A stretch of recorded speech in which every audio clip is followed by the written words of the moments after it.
Hey everyone! Today I'm going to show you how to bypass factory reset protection on any Android phone. The best part? It's completely free and really easy to do. You know when you reset your phone and it asks for your Google account?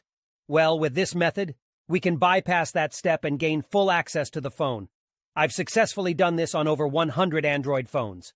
I'll guide you step by step through the process, so don't worry if you're not a tech expert. Just follow along, and soon you'll be able to unlock any Android phone without any hassle. So let's get started. Okay, so the next step is to use this website to remove the factory reset protection lock from your Android phone. To do this, you'll need to provide 3 important details: your phone's exact model, its IMEI number, and a valid email address where you can receive notifications. Now, you might be wondering how to find your phone's IMEI number. Well, there are several ways to do this. You can check the back of your phone, the original box it came in, or even your carrier's website. Your account details may also have the IMEI and serial number of your device.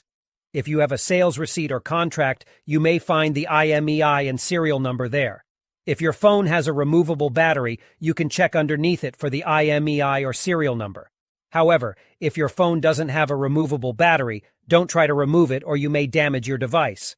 Once you have your phone's IMEI number, you'll need to fill out a simple form on the website with your phone model, IMEI number, and a valid email address. This is where you'll receive a notification when the factory reset protection has been removed.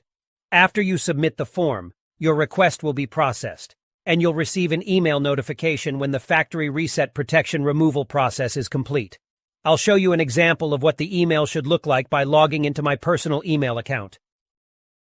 Here's the email I received, saying that the factory reset protection was removed. Let's open it up together.